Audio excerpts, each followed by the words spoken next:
Hello and welcome to another Stay Safe edition of Inferiority Complex with C Ladder Foundation. And I still remain Okara Sylvia, C Ladder. Before we continue, just note this. We cannot entertain demons of self-pity and still walk in the power of God. And we can also not be pitiful and be powerful at the same time. That means you can either be pitiful or powerful, but you cannot be both. So quit self-pity and walk in the power of God. Back to today's business. We are going to discuss the causes of inferiority complex.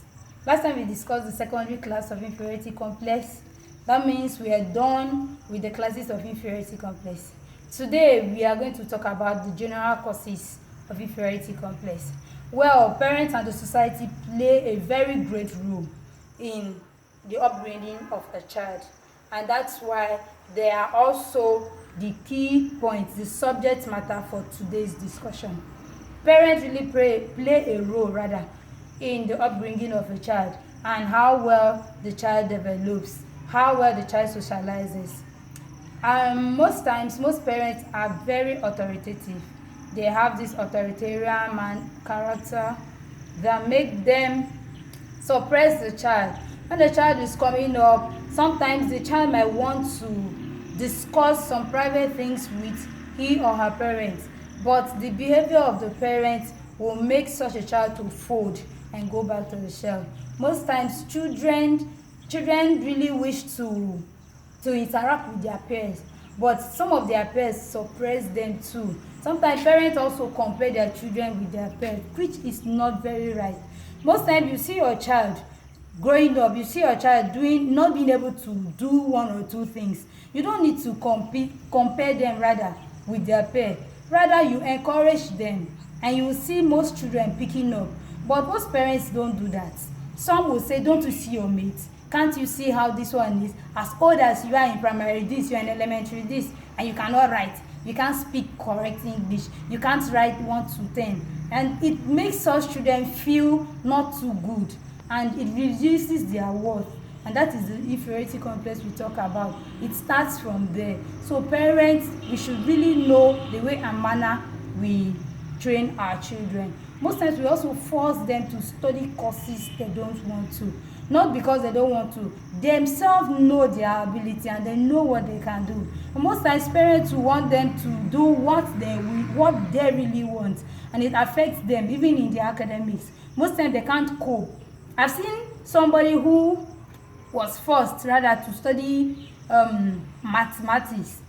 This girl went and she was in her 3rd year. She had to leave because she couldn't cope, because she failed many courses. She couldn't cope, and she went back to where she really fits in, and now she's a graduate. I've had many instances like that. I know most of them are because parents force them to do what they don't want. The teachers also play a role. Most teachers are not friendly at all. I'm sorry to say. Most teachers are just too harsh for some children, and it's not really nice. Most times you see the children trying to come close to the teacher to say, I don't understand this, can you put me through? But the teachers sometimes might just say, I'm too busy, or go away, I don't have your time, or where were you when I was teaching? It makes those children to feel depressed. Most times makes them lose their self-worth.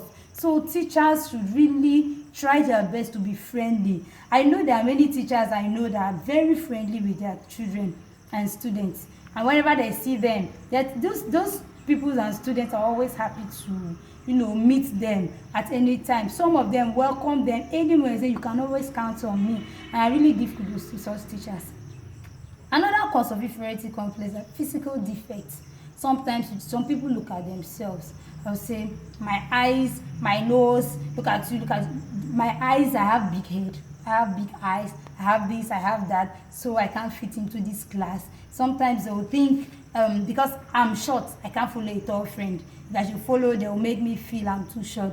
You see most of them staying and keeping to themselves, and they grow with that. Sometimes some people will say, I can't follow this group of people because they are all fair and I'm dark. For crying out loud, what has your complexion got to do with this? Most times in fact, the society really play a role in this, because most people don't really allow people to associate with them because they feel their social status is high and they don't want other people who are of low status to mingle with them. Sometimes there are people too who cannot recall things. Some cannot read, they cannot write, and they feel bad because they can't relate with other people. I used to know of some people like that. Then in my school, they can't read very well, and relating with some of those who could read was a problem. They always have their own clique. Like those kind of people is like they've condemned themselves in totality and say this is who we are, so let's take ourselves for who we are. Most times social deprivations and some disadvantages make people feel inferior. I remember when there was a point, a particular time where we had power outage in my area, and when we go to school, there were some programs people will watch, my fellow students will watch, and they'll come and start talking about it. I'll just feel like, is this it? So what is happening?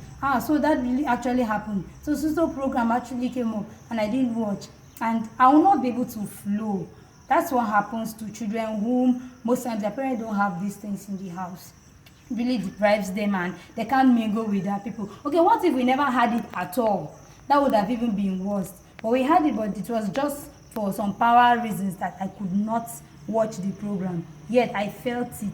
So most times these things really matter. Some children are not even permitted. Most times, okay, some parents don't get this with the excuse that their children would it will corrupt them, which sometimes is not right, because there are also educative programs on TV and on TV sets that really educate the children and boost their morals, permit me to use that.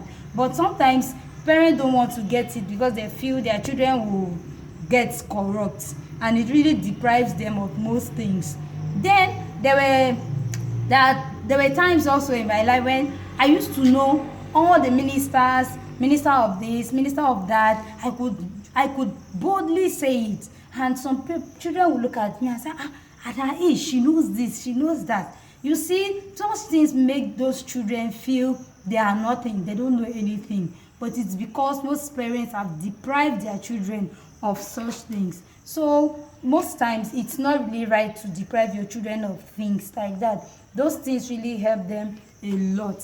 And okay, we've talked about the parents, we've talked about the society. All those are rules, those are the major roles played on inferiority complex of a child. So I think we are going to stop there for today, and in our next video we are going to discuss the symptoms of inferiority complex.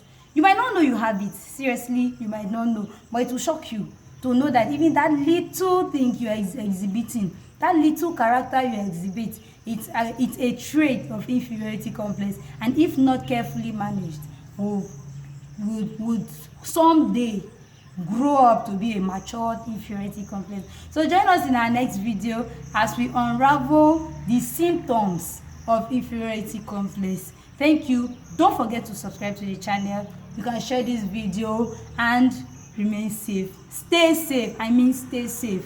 Thank you. Bye for now. Stay safe. Remember, bye.